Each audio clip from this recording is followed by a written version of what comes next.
সাদমান ইসলামের সঙ্গে অভিষেক হতে পারে এক তারকা ক্রিকেটারের। মিডল অর্ডারে খেলবেন wicket keeper Liton Kumar Das. Bowling ইউনিটে প্রধান হাতিয়ার নাহিদ রানাকে নিয়ে এবার শক্তিশালী একাদশ সাজাচ্ছে বাংলাদেশ। পাকিস্তানের বিপক্ষে দেখা যাবে বড় চমক। বোলিং ব্যাটিং দুই বিভাগ নিয়ে থাকবে বিশেষ পরিকল্পনা। সব মিলিয়ে মিরপুরের প্রথম টেস্টে কেমন হতে চলেছে টাইগারদের সেরা একাদশ, সেটাই জানবো রিপোর্ট। পাকিস্তানের বিপক্ষে লাল বলের ক্রিকেটে চ্যালেঞ্জ নিতে পুরোপুরি প্রস্তুত বাংলাদেশ ক্রিকেট দল।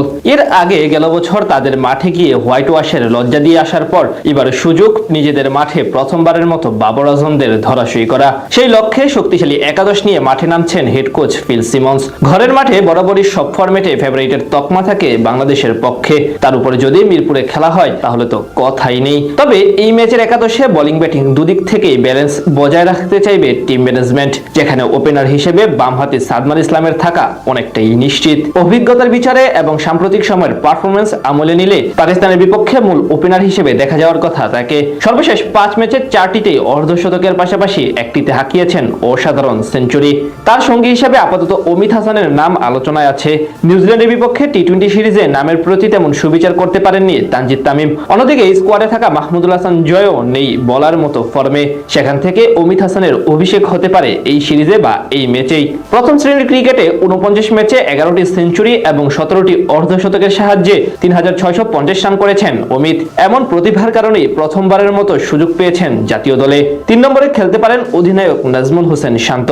সাদা পোশাকে দারুণ ফর্মে থাকা এই ব্যাটার সিরিজে বাংলাদেশের জন্য অন্যতম বড় আস্থার নাম। গেল বছর এই ফর্মেটে ক্যারিয়ারের সবচেয়ে সফল বছরগুলোর একটি পার করেছেন তিনি। 6 ম্যাচে প্রায় 59 গড়ে 532 রান করেছেন শান্ত। চারে থাকতে পারেন আরেক অভিজ্ঞ বামহাতি ব্যাটার মমিনুল হক সৌরভ। বাংলাদেশ দলের এখন দ্বিতীয় সিনিয়র ক্যাম্পেইনার মমিনুল। পাকিস্তানের বিপক্ষে 141 রান করতে পারলেই তৃতীয় বাংলাদেশি হিসেবে টেস্টে 5000 রান করার মাইলফলক স্পর্শ করবেন তিনি।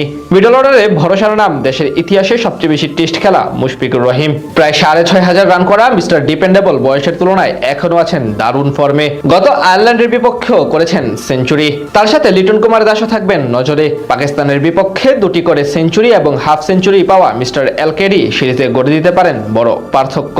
স্পিন বিভাগে দুই ভরসার নাম হতে পারেন মেহেদী হাসান মিরাজ এবং অভিজ্ঞ তাইজুল ইসলাম। মিরপুরে এই দুজনের উপরই থাকবে সবচেয়ে বেশি দায়িত্ব। তাছাড়া একাদশে 3 জন পেসার নিয়ে পরিকল্পনা সাজাতে পারেন হেড কোচ ফিল সিমন্স। সেক্ষেত্রে প্রধান হাতিয়ার হতে পারেন দুর্দান্ত ফর্মে থাকা নাহিদ রানা। বল হাতে পাকিস্তানের ব্যাটিং অর্ডারে ভীতি ছড়াতে প্রস্তুত এই ডানহাতি পেসার। তার সাথে অভিজ্ঞতার বিচারে এগিয়ে থাকার কথা তাসকিন আহমেদের। এই দুজনের সাথে স্কোয়াডে একমাত্র বামহাতি পেসার থাকায় একাদশে ঢুকতে পারেন যুব বিশ্বকাপ জয়ী তারকা শরীফুল ইসলাম। সব মিলিয়ে এমন ভারসাম্য একাদশ নিয়েই মাঠে নামতে পারে টিম টাইগার্স। আগামী 8 তারিখ শুরু হবে দুই দলের 2 ম্যাচের টেস্ট সিরিজ।